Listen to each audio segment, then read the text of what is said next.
आप सभी को जय मसीह की। मैं पास्टर आकाश गौर स्वागत करता हूं आप सभी का इस चैनल में परमेश्वर के जीवित वचन के लिए।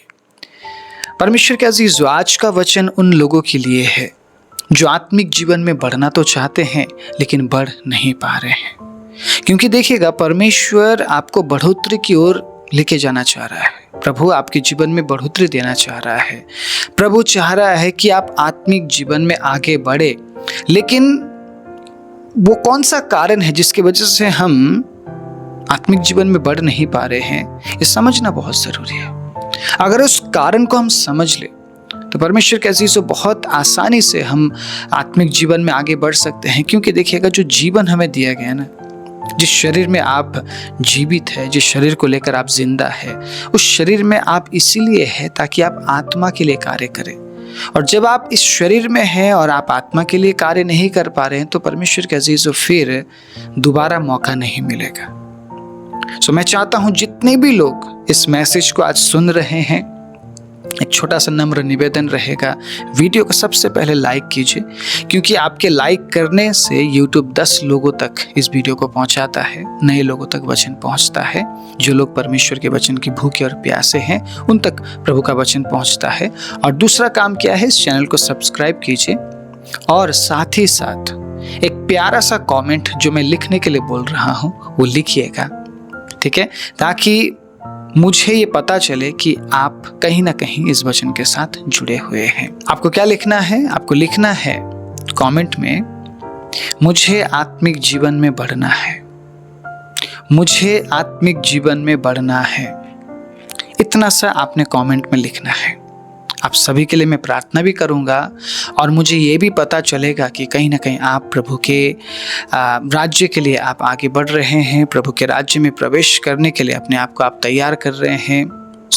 हम आपके लिए प्रार्थना भी करेंगे और मुझे ये निश्चय हो जाएगा कि आपने प्रभु के वचन को सुना है और कहीं ना कहीं आप आत्मिक जीवन में बढ़ना चाह रहे हैं। और कहीं ना कहीं परमेश्वर के अजीजों, मैं ये भी मान के चल रहा हूँ कि आपका एक डिक्लेरेशन होगा ये, कि आप प्रभु के सामने प्रकट कर रहे हैं कि प्रभु मुझे आत्मिक जीवन में बढ़ना है, तो डेफिनेटली परमेश्वर आपकी सहायता जरूर करेंगे। हालेलुया।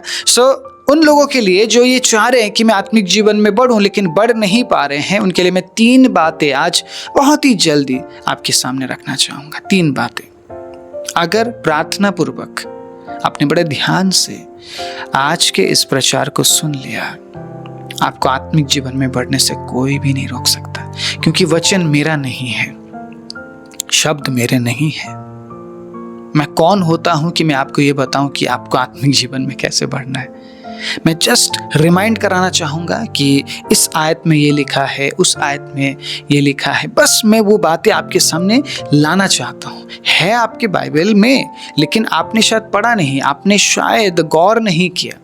इसलिए शायद परमेश्वर ने हम जैसे प्रचारकों को चुना कि हम परमेश्वर के वचन को फिर से प्रभु के लोगों के सामने लाकर हम उन्हें याद दिलाएं कि भाइयों और तमाम बहनों, यहाँ पे इस तरीके से प्रभु का वचन लिखा हुआ है कि आपने गौर किया है। बस इतना ही काम है परमेश्वर के अजीजों। मैं किसी को बदल नहीं सकता, या मेरे बाद जो आएगा वो किसी को बदल नहीं सकता है। बदलने वाला परमेश्वर है। बस हम प्रभु के वचनों को आपके सामने लाने का काम करते हैं। बस इतना ही है परमेश्वर के अजीजों एक प्रचारक का काम। बाकी जो सारी महिमा है, सारा आदर है, वो परमेश्वर को है। हालेलुया। परमेश्वर को ही हमेशा हमेशा के लिए मिले। ओके, 3 बातें आपको बढ़ाने वाली, 3 बातें आत्मिक जीवन में बढ़ाने वाली, 3 बातें आपके जीवन में आशीषों में, ठीक है, बढ़ाने वाली 3 बातें, आपके जीवन में हर क्षेत्र में बढ़ाने वाली 3 बातें बहुत जल्दी से मैं आपके सामने रखना चाहूँगा। और पॉइंट्स को रखने से पहले मैं ये जरूर बताना चाहूँगा कि परमेश्वर सिर्फ आपको आत्मिक जीवन में बढ़ते हुए नहीं देखना चाहते। अगर आप याकूब के बारे में पढ़ते हैं या याकूब को याद करते हैं, याकूब के जरिए परमेश्वर के अजीजों, परमेश्वर ने दूसरे लोगों को आशीषित किया। जहाँ पे याकूब था, परमेश्वर ने वहाँ पे याकूब के ज़रिए आशीष दिया, उस स्थान में वहाँ के लोगों को आशीषित किया। और अगर हम यूसुफ के बारे में पढ़ते हैं, सो यूसुफ जहाँ पे गया, परमेश्वर ने यूसुफ के ज़रिए उन तमाम लोगों को आशीषित किया। सो आप ये मत समझिएगा कि आज के प्रचार से सिर्फ मुझे आत्मिक जीवन में बढ़ने का प्रोत्साहन मिलेगा, आत्मिक जीवन में बढ़ने की मुझे शक्ति मिलेगी। आपको आत्मिक जीवन में बढ़ने की शक्ति मिलेगी, डेफिनेटली मिलेगी, लेकिन उसके साथ परमेश्वर आपको हर क्षेत्र में उठाना चाहता है। हर क्षेत्र में प्रभु आपको अव्वल बनाना चाहता है। अगर वो आपको अव्वल बनाना नहीं चाहता तो अपने वचनों में वो ऐसा नहीं कहता कि मैं तुझे पूंछ नहीं, मैं तुझे सिर ठहराना चाहता हूं। ऐसा ही बोल रहा हूं परमेश्वर के अजीजों। क्या परमेश्वर ने ये बात बोली है कि मैं तुझे पूंछ नहीं, मैं तुझे सिर ठहराना चाहता हूं? अगर परमेश्वर ने ये बात बोली है तो कहीं ना कहीं परमेश्वर के अजीजों आप समझ जाइए परमेश्वर आपके बारे में क्या सोचते हैं। प्रभु आपको उठाना चाहते हैं। Praise the Lord. प्रभु अपने समय पर डेफिनेटली उठाएंगे, लेकिन क्या हम प्रभु के वचनों के जरिए तैयार किए जा रहे हैं? जिस तरीके से परमेश्वर चाहते कि हम तैयार करें खुद को, क्या तैयार कर रहे हैं? बहुत जरूरी है। ओके, सो 3 पॉइंट। सबसे पहला पॉइंट, अगर आप बढ़ोतरी की ओर बढ़ना चाहते हैं, अब आत्मिक जीवन में आप बढ़ोतरी करना चाहते हैं, सबसे पहली बात जो मैंने मेरे जीवन में अनुभव किया, प्लस जो बातें प्रभु के वचन में लिखी है, वो मैं आपके बीच में रखना चाहूंगा। परमेश्वर को हल्के में ना ले, परमेश्वर को हल्के में बिल्कुल भी ना ले। जितनों ने भी परमेश्वर को हल्के में लिया, या तो आज वो प्रभु में नहीं है, या तो आज वो इस अवस्था में है कि वो लौट कर नहीं आ पाएंगे, चाहकर भी लौट कर नहीं आ पाएंगे। कुछ लोगों को मैं जाता हूं, समझाता हूं, उनके लिए मैं रोता हूं परमेश्वर के अजीजों, क्योंकि उनका जो हालात है या जो परिस्थिति है वो ऐसी है, प्रभु के पास लौट कर नहीं आ पाते। कोशिश करते हैं, प्रचारों को सुनते हैं और एनकरेज भी होते हैं, परमेश्वर के अजीजों उत्साहित होते हैं, लेकिन फिर मैं देखता हूं उन्हें, फिर वहीं पे आ जाते हैं। कोशिश करते हैं कि मैं लौट कर आऊं, प्रभु के लिए प्रेम भी है अंदर, लेकिन अब हिम्मत खत्म हो चुकी है। वो जो अंदर एक जोश था ना, खत्म हो चुका है। अलग अलग प्रकार के बातों से बंध गए हैं। कितनी दुख की बात है ना, कितनी दुख की बात है कि एक समय कितने अच्छे से प्रभु के पीछे चलते थे, प्रभु का नाम लेते थे, प्रभु की महिमा करते थे, प्रभु के लिए जीने मरने की बात करते थे। आज ऐसे ऐसे हालातों से घिर चुके हैं, लौट कर नहीं आ पा रहे, क्योंकि इन लोगों ने परमेश्वर को हल्के में लिया, हल्के में लिया। जबकि बार बार परमेश्वर का वचन हमें चेतावनी देता है कि हमें प्रभु को हल्के में नहीं लेना चाहिए, प्रार्थना के समय को हल्के में नहीं लेना चाहिए, प्रचार के समय को हल्के में नहीं लेना चाहिए। मैंने बहुत से नौजवानों को देखा और मैं डांटता हूं उन्हें परमेश्वर के अजीजों। और बहुत से लोग तो इतने तजुर्बेकार है, वो आपकी सुनते नहीं है, कोई फर्क नहीं है, कितना ही बोल लीजिए। वो कहते हैं हम अपनी सुनेंगे और अपनी करेंगे, हमें ना तो परमेश्वर के वचन से मतलब है और ना ही आपके प्रचारों से मतलब है, हम वही करेंगे जो हमें अच्छा लगता। परमेश्वर के वचन में मनमानी करने वालों के लिए और ढीठ और हटी घमंडी लोगों के लिए क्या लिखा है? कि परमेश्वर उनके साथ है। आप वर्शिप में आप आगे आ रहे हैं, खूब गाना बजाना चल रहा है आपका, वचन के टाइम में आप सीरियस नहीं है, प्रार्थना के टाइम में आप सीरियस नहीं है। बहुत से लोग तो ऐसे, उनको प्रार्थना भी नहीं करना आता है। प्रार्थना करने दीजिए, 10 बार एक ही शब्द को बोलते रहेंगे, दोहराते रहेंगे, हालेलुया, प्रेज़ द लॉर्ड, प्रभु धन्यवाद, हाँ प्रभु, प्रभु, कंटिन्यू करते रहेंगे, क्योंकि शब्द नहीं है। प्रार्थना नहीं करते, प्रार्थना नहीं करते। वचन बोलने के लिए दे दीजिए, ओहो हो, ऐसा वचन देंगे, मतलब अनुभव नाम का कोई चीज नहीं, क्योंकि वचन के साथ रिश्ता नहीं है। मैं हर एक व्यक्ति को प्रचारक बनने के लिए नहीं बोल रहा हूं, मैं आपको प्रचारक बनने के लिए नहीं बोल रहा हूं, लेकिन आप अगर अपने बच्चों को ना सिखा पाए, आपके बच्चे कौन से प्रचारक से सीख रहे हैं फिर? आपका 5 साल का बच्चा, 4 साल का बच्चा, 10 साल का बच्चा कौन से प्रचारक से सीखता हो?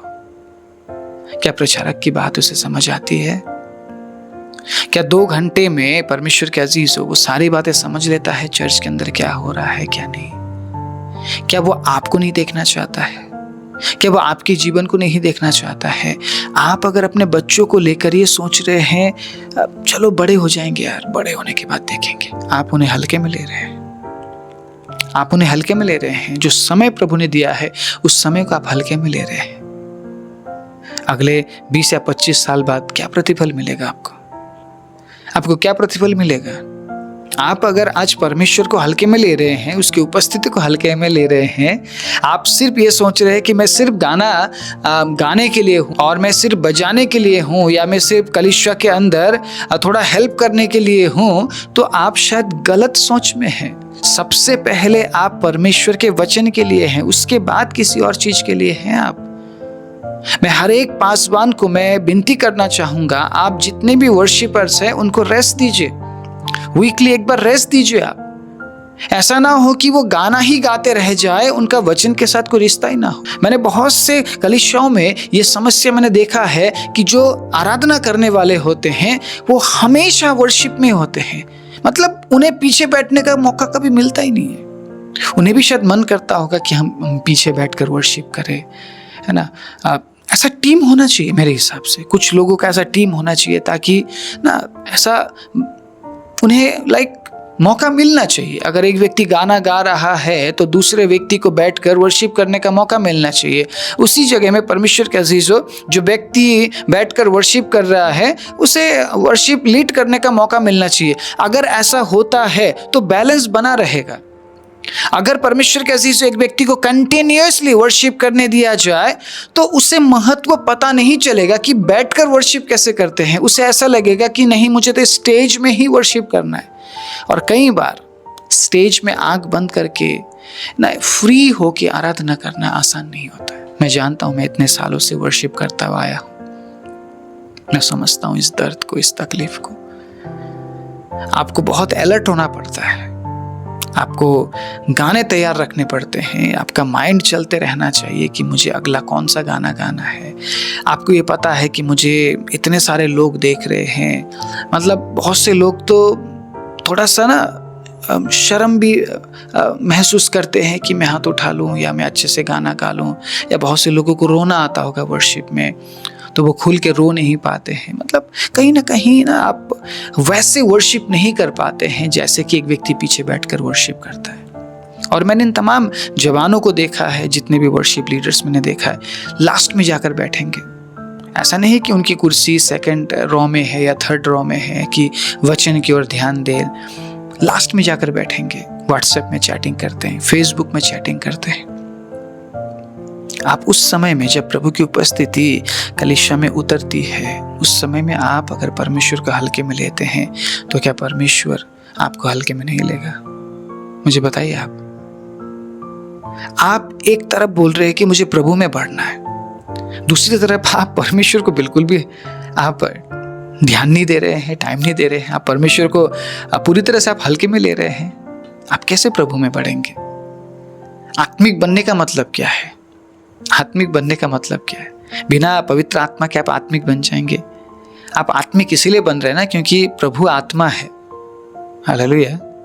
अगर प्रभु शरीर होता तो हम शरीर में हम प्रभु के साथ जाके हम मेल मिलाप करते हैं, शरीर में जाके हम प्रभु के साथ हम बातचीत करते हैं। प्रभु शरीर में नहीं है ना, प्रभु आत्मा में, इसलिए हमें आत्मिक बनना पड़ता है ताकि हम आत्मा की बातों को समझ सके। आत्मिक बनने का मतलब शरीर को छोड़ देना नहीं है, जीवित रहते अवस्था में ही हमें आत्मिक बनना है। ये एक बहुत बड़ा चैलेंज है। क्योंकि देखिएगा, आप आत्मिक क्यों बन रहे हैं? क्योंकि आप परमेश्वर के साथ आप बातचीत करना चाह रहे हैं, आप प्रभु से आशीष पाना चाह रहे हैं। प्रभु आत्मा है और प्रभु उन्हीं को अनुग्रह करेगा जो आत्मिक जीवन में बढ़ रहे हैं। क्योंकि एंड ऑफ द डे, संसार के खत्म होने के बाद या हमारे इस संसार से चले जाने के बाद एंड ऑफ द डे क्या होगा? हमारा जो शरीर है वो रूपांतरण हो जाएगा, आत्मा में रूपांतरण हो जाएगा और आत्मा में हम प्रभु से मिलेंगे। इसीलिए एक व्यक्ति को आत्मिक बनने की जरूरत है। और आत्मिक बढ़ोतरी के लिए आप उस पवित्र आत्मा को आप इग्नोर कर रहे हैं। ये समझदारी वाली बात बिल्कुल भी नहीं है। ठीक है, बिल्कुल भी समझदारी वाली बात नहीं है। मैं पढ़ाना चाहूंगा गलाती 6 अध्याय उसके 7वें आयत को। धोखा ना खाओ, परमेश्वर ठट्टों में नहीं उड़ाया जाता। अभी ठट्टा उड़ाने का मतलब सिर्फ ये नहीं कि किसी के बारे में मजाक कर लो या किसी का मजाक बना लो या किसी के नाम को लेकर आप कुछ बोल दो। ठट्टा उड़ाने का मतलब ये नहीं है। प्रभु की उपस्थिति है, आप इग्नोर कर रहे हैं, क्या वो ठट्टे से कम नहीं है? आप ये सोच रहे हैं कि प्रभु बस वर्शिप करते टाइम उतरता है, क्या ये ठट्टों में उड़ाना नहीं है परमेश्वर को? क्या परमेश्वर के लिए वचन इंपॉर्टेंट नहीं है? बहुत से लोग सिर्फ वर्शिप में प्रभु के उपस्थिति को महसूस करते हैं, वचन के टाइम में महसूस नहीं करते। क्या ये ठट्टों में उड़ाना नहीं है? वचन कितना इंपॉर्टेंट है परमेश्वर के लिए आपको पता है? अगर परमेश्वर ने वचन से सृष्टि को बनाया है और उसने वचन दिया है अपने लोगों को कि हम उसमें स्थिर रहे, तो परमेश्वर के अजीजों कितना इंपॉर्टेंट है वचन, आपको पता है। प्रभु यीशु मसीह ने डिक्लेयर किया इस बात को शैतान के सामने कि मनुष्य रोटी से नहीं बल्कि परमेश्वर के मुख से निकले हुए वचन से भी जीवित रह सकता है, और वो प्रभु यीशु मसीह ने प्रकट किया। यीशु मसीह जंगलों में शरीर को मजबूत करने के लिए नहीं गए थे। इन दिनों में हम जिम जाते हैं ताकि हमारा जो शरीर है वो मजबूत बन सके, स्ट्रांग बन सके, लेकिन आत्मा को स्ट्रांग बनाने के लिए क्या कर रहे हैं हम? परमेश्वर का ठट्टा कर रहे हैं, और हम ये सोच रहे हैं कि हम आत्मिक रूप से मजबूत बनेंगे। कभी नहीं, कभी नहीं। परमेश्वर के अजीजों, गलती से भी उसकी उपस्थिति में उसका मजाक ना उड़ाए, मजाक ना बनाए। वार्निंग दिया है परमेश्वर ने। कहां पे दिया है? गिनती निकालेंगे, गिनती 14 अध्याय आपके साथ मैं पढ़ना चाहूंगा। आप अपने अपने बाइबलों को खोलिए। गिनती 14 अध्याय उसके 11 आयत में क्या लिखा है? तब यहोवा ने मूसा से कहा, वे लोग कब तक मेरा तिरस्कार करते रहेंगे और मेरे सब आश्चर्य कर्म देखने पर भी कब तक मुझ पर विश्वास ना करेंगे? एक बहुत बड़ा चेतावनी है।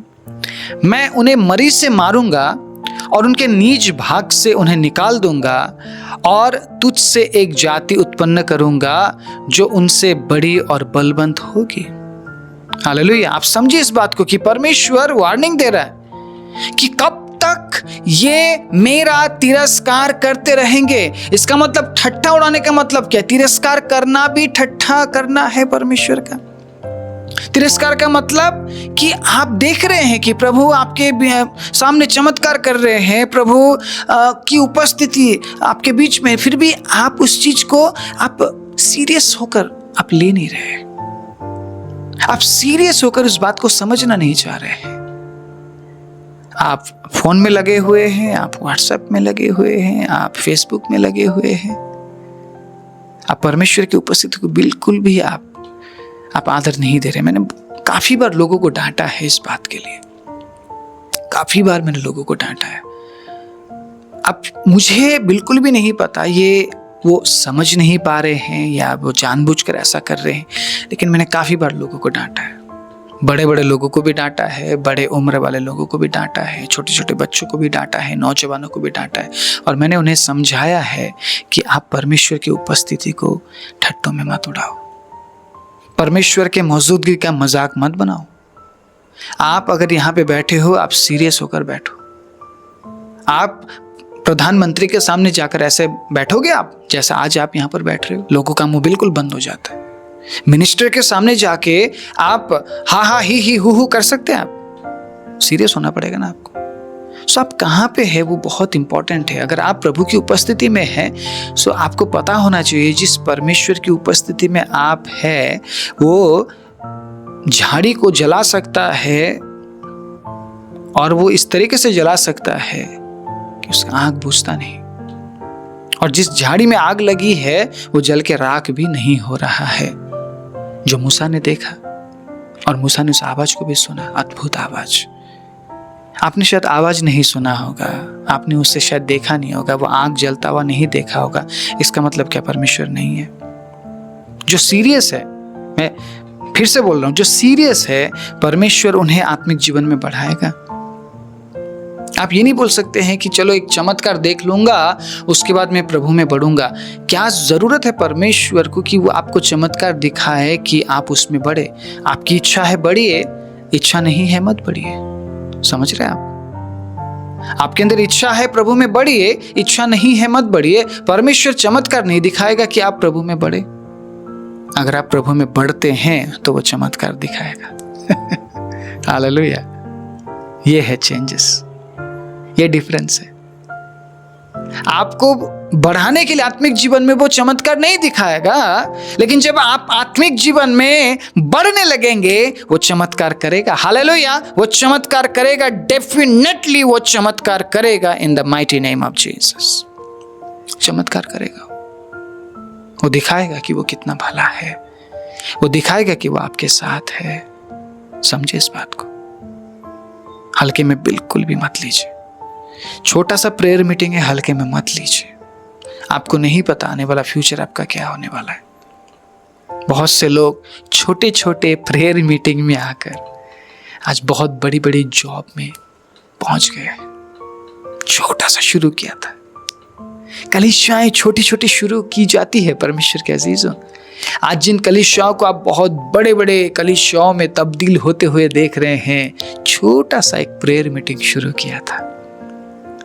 छोटा सा प्रेयर मीटिंग शुरू किया था, छोटा सा काम शुरू किया था। मैंने काफी लोगों के घर में छोटी छोटी प्रार्थनाएं मैंने शुरू की। आज वो आशीषित है। परमेश्वर को हल्के में ना ले। मैं हमेशा बोलता हूं, इवन मैं अपने छोटे छोटे बच्चों को भी डांटता हूं, जरूरत पड़े तो मैं उनकी पिटाई भी कर देता हूं। मैं नहीं चाहता हूं कि वो परमेश्वर को हल्के में ले। मैं उन्हें सिखाता हूं, मैं अभी से सिखाता हूं कि जब तुम कलीसिया में बैठे हो, प्रेयर में बैठे हो, तुम्हें परमेश्वर को आदर देना है। कई बार वो रोए, कई बार उन्होंने कंप्लेंट किया, हमें आप मार रहे हो, क्यों आप पिटाई कर रहे हो।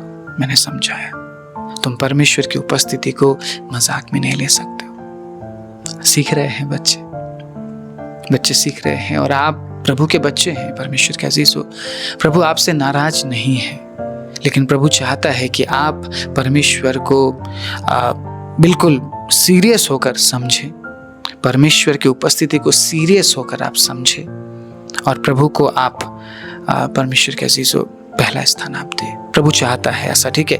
क्योंकि जब लोगों ने परमेश्वर को हल्के में ले लिया, प्रेरितों के काम 5 अध्याय उसके 11वें आयत में हम जब पढ़ते हैं, वहाँ पे इस प्रकार लिखा है, जब लोगों ने देखा कि हनन्याह और सफीरा के साथ क्या हुआ, तो लोगों में बहुत बड़ा भय छा गया। हल्के में लिया था इन्होंने परमेश्वर को कि हम झूठ बोलेंगे, इतना ही पैसा है, इतने का ही जमीन हमने बेचा था। पतरस को पवित्र आत्मा ने पहले ही क्लियर कर दिया था कि पतरस, इन्होंने झूठ बोला है, ये आकर जो झूठ बोलेंगे, इनका दिया हुआ पैसा मत लेना। उसी दिन दोनों हस्बैंड एंड वाइफ वहीं पे खत्म हो गए। उसी दिन खत्म हो गए। परमेश्वर के अजीजों, हमें प्रभु को हल्के में बिल्कुल भी नहीं लेना है। अब बात यहाँ पर मरना ना मरना ये नहीं है, ठीक है? अब देखिएगा, जरूरी नहीं है कि हम मर जाएंगे। प्रभु से दूर होना क्या मरने से कम है? हनन्याह और सफीरा को मौका नहीं मिला प्रभु में बढ़ने का, प्रभु को समझने का, क्योंकि जिस लालच में वो पहले जीते थे, उसी लालच में उन्होंने परमेश्वर के साथ बर्ताव किया, प्रभु को हल्के में लिया और संसार को छोड़कर चले गए। जो मौका हमें मिला है ना, उस मौके में परमेश्वर के अजीजों, हमें प्रभु में बढ़ने के लिए कार्य करना है। और जो मौका हमें मिला है उसमें अगर हम परमेश्वर को हल्के में ले लेते हैं तो बिल्कुल भी हम आत्मिक जीवन में नहीं बढ़ पाएंगे। क्योंकि देखिएगा, प्रभु आत्मा है और वो अपने लोगों को मौका दे रहा है, लेकिन अगर उसके लोग परमेश्वर को हल्के में ले रहे हैं तो हम आत्मिक कैसे बन पाएंगे? नहीं बन पाएंगे। आप समझ रहे हैं? आत्मिक जीवन में बढ़ोतरी नहीं हो पाएगी, आप प्रभु के आत्मा के साथ नहीं जुड़ पाएंगे। ओके, दूसरा पॉइंट है जो आज मैं आपके बीच में रखने जा रहा हूँ, प्रभु में बढ़ने के लिए, ठीक है, कौन सी बातों पर आपको ध्यान देना है? दूसरी बात, शरीर के प्रति जागरूक रहिए। शरीर के प्रति जागरूक रहिए, क्योंकि जो शरीर आपको दिया गया है बहुत इंपॉर्टेंट है। मैंने बार बार बोला है, बहुत इंपॉर्टेंट है, मैं फिर से बोलूंगा, बहुत इंपॉर्टेंट है। शरीर नहीं तो आत्मा भी नहीं। बोलेंगे मेरे साथ, शरीर नहीं तो आत्मा भी नहीं। समझिए इस बात को। आपका शरीर है तो आप आत्मा के लिए कार्य कर पाएंगे। एक बहुत ही सुंदर वचन जो आपके बीच में रखना चाहूंगा, गलाती 6 अध्याय उसके 8 आयत से सुनिएगा क्या लिखा है। क्योंकि जो अपने शरीर के लिए बोता है वो शरीर के द्वारा विनाश की कटनी काटेगा। समझ रहे हैं आप?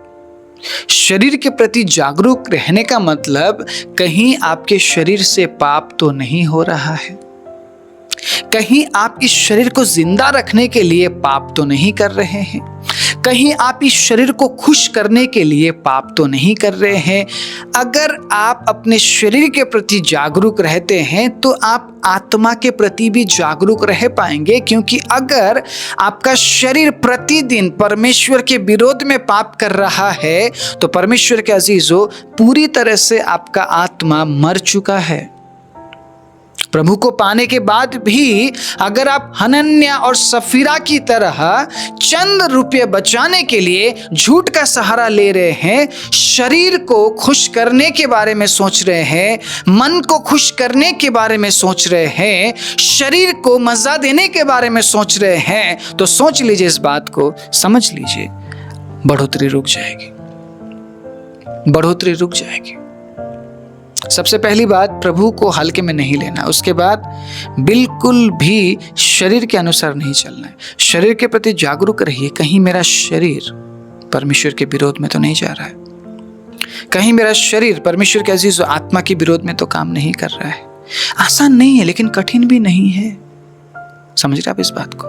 आसान नहीं है लेकिन कठिन भी नहीं है। क्यों कठिन नहीं है? क्योंकि वचन दिया गया है हमें, वचन से हमें सहायता और हौसला मिलता है, और साथ ही साथ पवित्र आत्मा हमें दिया गया है। Praise the Lord. पवित्र आत्मा क्यों दिया गया है परमेश्वर के अजीजों? ताकि हम उन कामों को कर सके जो आसान नहीं है। पवित्र आत्मा ने कहा है, मैं सहायता करूंगा, मैं तुम्हारा सहायक हूं। पवित्र आत्मा सिर्फ अन्य भाषा बोलते टाइम आपके जीवन में नहीं उतरता है, आपको हेल्प नहीं करता है। प्रभु हर क्षेत्र में आपको हेल्प करना चाहता है अपने आत्मा के जरिए। हालेलुया। क्या आप आज के बाद जागरूक रहेंगे अपने शरीर के प्रति?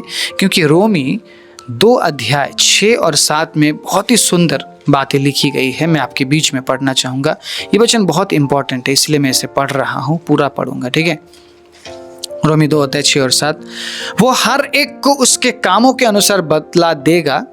जो सुकर्म में स्थिर रहकर महिमा और आदर और अमरता की खोज में है, उन्हें वो अनंत जीवन देगा। और ये कब करेंगे आप? सुकर्म कब करेंगे आप? मरने के बाद। सुकर्म आप कैसे करेंगे? सिर्फ आत्मा से? आपको शरीर की जरूरत है। आप समझ रहे इस बात को? शरीर की जरूरत है। हमारा प्रायोरिटी शरीर को खुश करना नहीं है। मेरे पेट को क्या अच्छा लगता है, मेरे जीभ को क्या अच्छा लगता है, मेरे आंखों को क्या अच्छा लगता है, मेरे कानों को क्या अच्छा लगता है, मुझे क्या अच्छा लगता है, वो अब मेरी प्रायोरिटी नहीं है। मेरी प्राथमिकता मेरा शरीर नहीं है, अब मेरी प्राथमिकता मेरी आत्मा हो चुकी है। क्योंकि मैं अपने आत्मा के प्रति जागरूक हो चुका हूं, इसीलिए मुझे मेरे शरीर के प्रति जागरूक रहना पड़ेगा। क्योंकि परमेश्वर ने मुझे शरीर पाप करने के लिए नहीं बल्कि अनंत जीवन के लिए बोने के लिए दिया है। हालेलुया। अनंत जीवन के लिए बोने के लिए मुझे दिया है मेरा शरीर।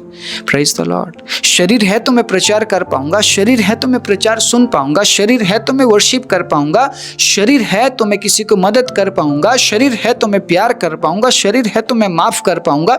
वहां पे जाके तो इटर्निटी है ना परमेश्वर के अजीजों। वहां पे हमें ये सब काम करना ही नहीं है। वहां पे तो सिर्फ परमेश्वर की आराधना हमें करना है और कुछ नहीं करना है वहां पे। आप समझ रहे इस बात को?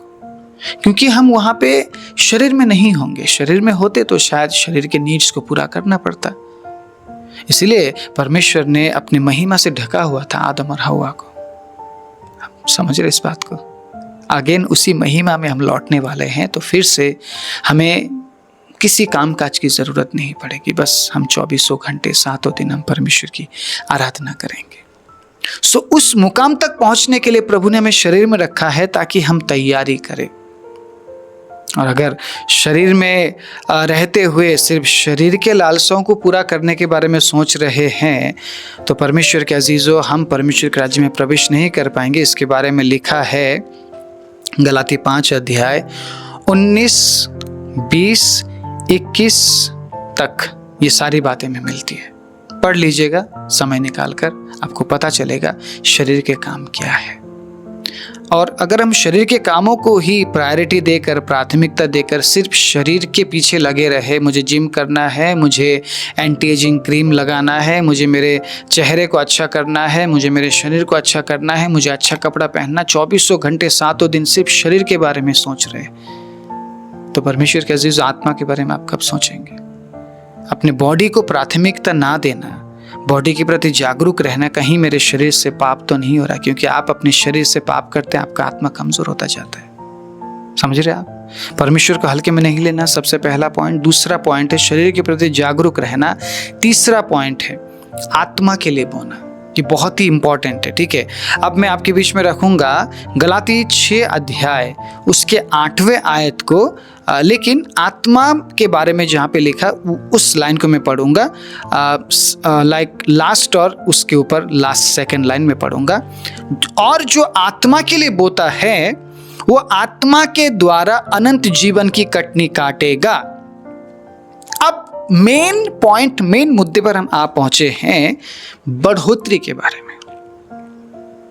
एक व्यक्ति परमेश्वर को हल्के में लेता है और वो 2400 घंटे शरीर को, ठीक है, आगे रखता है और शरीर के लिए कार्य करता है, तो वो आत्मा के लिए कैसे बोएगा? आप परमेश्वर को सीरियस होकर आप समझते हैं, प्रभु की उपस्थिति को आप प्राथमिकता देते हैं, आप अपने शरीर के प्रति जागरूक होते हैं। उसके बाद आता है आत्मा के लिए बोना। अब आत्मा के लिए बोने का मतलब क्या है? क्या है आत्मा के लिए बोने का मतलब? क्या करना पड़ेगा आपको? समझिए इस बात को कि आपको प्रभु ने शरीर में रखा है, लेकिन आपको शरीर में रहकर अपने स्पिरिट के लिए, अपने आत्मा के लिए काम करना पड़ेगा। कैसे करेंगे आप? कैसे करेंगे आत्मा के लिए? क्या करना चाहिए? परमेश्वर के अजीजों, यीशु मसीह ने क्या किया? यीशु मसीह शरीर में थे, यीशु मसीह ने क्या किया? आत्मा में बढ़ने के लिए यीशु ने क्या किया? समझिए इस बात को, आत्मा में बढ़ने के लिए यीशु ने क्या किया? अपने शरीर को कमजोर किया, जो हम कर रहे हैं। दूसरे पॉइंट में हम कर रहे हैं, शरीर को कमजोर कर रहे हैं। तो शरीर को कमजोर करने के बाद आत्मा में बढ़ने के लिए परमेश्वर के अजीजों हमें क्या करना पड़ेगा? बोना पड़ेगा, आत्मा के लिए बोना पड़ेगा। Praise the Lord. और आत्मा के लिए बोने का मतलब है हमें आत्मिक जीवन में बढ़ोतरी करनी पड़ेगी, वचन में बढ़ना पड़ेगा, प्रार्थना में बढ़ना पड़ेगा, उपवास में बढ़ना पड़ेगा, और सबसे बड़ी बात कनेक्शन। अब ये देखिएगा, प्रार्थना आप क्यों करते हैं, वचन आप क्यों पढ़ते हैं, उपवास आप क्यों करते हैं? ताकि आप परमेश्वर के साथ कनेक्शन में आप आ जाए, जो कि परमेश्वर को हल्के में लेने से वो कनेक्शन टूट चुका था। ठीक है, उसके बाद आप शरीर के प्रति बिल्कुल भी आप जागरूक नहीं थे कि आपका शरीर क्या कर रहा है, इसीलिए आप आत्मिक जीवन में कमजोर थे। तो अब क्या हो रहा है? परमेश्वर को बिल्कुल ही हम हल्के में नहीं ले रहे हैं। इस प्रचार के बाद शरीर के प्रति बिल्कुल जागरूक है कि मेरा शरीर क्या कर रहा है। 2400 घंटे इस बात को विचारना, कहीं मेरे शरीर से ऐसा कुछ हो तो नहीं रहा जो मेरा परमेश्वर नहीं चाहता है। देन आत्मा के लिए बोना कि प्रार्थना करूँ मैं, फास्टिंग करूँ मैं, वचन पढ़ूँ मैं, प्रभु के साथ कनेक्शन में आ जाऊँ, प्रभु के साथ में समय बिताऊँ। उसके बाद ये जो गलाती 5 अध्याय 22 आयत, ठीक है, आपके जीवन में दिखने लगेगा, सारे फल आपके जीवन में दिखने लगेंगे। और जरूरी नहीं है कि वो फल बना रहे, उस फल को बनाए रखना आपका काम है। शायद एक साल आप में से अच्छा फल दिखेगा, दूसरा साल दिखेगा, तीसरे साल से शायद गायब हो सकता है, अगर फिर से आपने परमेश्वर को हल्के में लेना शुरू कर दिया तो। बहुत से लोग मैं दिखा सकता हूँ जो लोग पहले पवित्र आत्मा में भरते थे, अन्य भाषा बोलते थे, आज उनके जीवन से आत्मा के फल दिखना बंद हो चुका है, नहीं दिखता है, क्योंकि परमेश्वर को उन्होंने हल्के में लेना शुरू कर दिया। शरीर के प्रति जागरूक नहीं है और आत्मा के लिए बोते नहीं है। अगर आपको प्रभु ने शरीर दिया है तो शरीर के लिए बोने के लिए नहीं दिया है। आपको अगर प्रभु ने शरीर दिया है तो आत्मा के लिए बोने के लिए दिया है। क्योंकि आप देखिएगा, अनंत जीवन की कटनी काटने के बारे में विचार रहे हैं, अनंत जीवन में प्रवेश करने के बारे में आप सोच रहे हैं, तो आपको अनंत जीवन की कटनी काटने के लिए परमेश्वर के अजीजों आत्मा में बोना पड़ेगा, आत्मा के लिए बोना पड़ेगा। और जब आप आत्मा के लिए बोएंगे, आप अपने आप को सक्षम बनाएंगे परमेश्वर के अजीजों कि मैं ज़्यादा प्रार्थना करूं, मैं प्रभु के साथ मैं ज़्यादा समय बिताऊं और मैं बना रहूं उस बात में। ऐसा नहीं कि आज मैं प्रार्थना कर रहा हूं, कल नहीं कर रहा हूं, परसों कर रहा हूं, उसके बाद नहीं कर रहा हूं, फिर गैप कर दिया मैंने, फिर मैं संसार में चला गया, फिर लौट कर आया, फिर प्रार्थना किया, फिर चला गया। ऐसा नहीं होगा। अगर वाकई में आप प्राथमिकता देते हैं परमेश्वर को आपने हल्के में नहीं लिया है, तो आपके लिए हर एक वो मोमेंट इम्पॉर्टेंट होगा जिस समय में आप परमेश्वर के करीब जाएंगे, आप बैठेंगे उसके पास, आप उससे बात करेंगे, वो समय बहुत ही इम्पॉर्टेंट होगा आपके लिए। इन बातों को मैंने बहुत क्लोजली महसूस किया है, इसीलिए आज शायद मैं मिनिस्ट्री में हूँ। परमेश्वर के अजीज़ों, मुझे प्रभु की सेवा करने से बहुत कुछ मिल नहीं गया है। ऐसा नहीं कि मुझे मैं रईस बन गया हूँ, मेरे पास सब कुछ आ गया, नहीं, ऐसा कुछ नहीं है। मैं आज भी दुख सहता हूँ प्रभु के लिए, आज भी कठिनाई मुझे सहनी पड़ती है, आज भी बहुत से तकलीफ़ों से होकर मुझे गुजरना पड़ता है, लेकिन फिर भी मुझे वो आनंद मिलता है, वो मुझे खुशी मिलती है जो प्रभु से मुझे मिल रहा है परमेश्वर के अजीज़ों। इसीलिए शायद मैं परमेश्वर की सेवा कर पाता हूँ, क्योंकि प्रभु मुझे शक्ति देते हैं, प्रभु मुझे परमेश्वर के अजीज़ों आनंद से भरते हैं। और वो कैसे होता है? वो होता है उस कनेक्शन की वजह से, वो होता है खुद के प्रति जागरूक रहने की वजह से, आत्मा के लिए बोने की वजह से। सो मैं जानता हूँ आप में से बहुत से लोग स्ट्रगल कर रहे होंगे, और मैं आशा करता हूँ आज का मैसेज आपके लिए आशीष का कारण रहा होगा। अगर प्रभु ने आपसे बात किया है तो आप जरूर इस मैसेज को आप एक दूसरे के साथ साझा कीजिए, इस वीडियो को लाइक कीजिए, इस चैनल को सब्सक्राइब कीजिए और हाउस ऑफ यूनिटी को सपोर्ट जरूर कीजिए इस चैनल को ज्वाइन करते हुए, और डिस्क्रिप्शन में दिए गए नंबर के जरिए। प्रभु आप सभी को बहुत ऐसे आशीष दे। आइए प्रार्थना करें। धन्यवाद देते हैं जीवित और दयालु परमेश्वर इस अद्भुत समय के लिए पिता, जो समय हमें दिया गया प्रभु, जिस समय में प्रभु हम आपके वचनों से प्रभु हालेलुया आशीषित हम हुए हैं प्रभु। और स्पेशली प्रभु हम तमाम भाई और बहनों के लिए इस समय प्रार्थना करते हैं जो आत्मिक रूप से प्रभु बढ़ नहीं पा रहे थे, रुकावटें थी पिता, और 3 बातों के जरिए प्रभु आपने हमें अगुवाई किया प्रभु। होने दीजिए इन तमाम बातों के जरिए प्रभु आप हमारी सहायता कीजिए, ताकि प्रभु जो रुकावटें हैं वो रुकावटें दूर हो, और पिता हम आप में आगे बढ़े, आत्मिक जीवन में आगे बढ़े। सारी महिमा आदर आपको देते हुए प्रार्थना प्रभु यीशु मसीह के नाम से मांगते हैं, आमीन।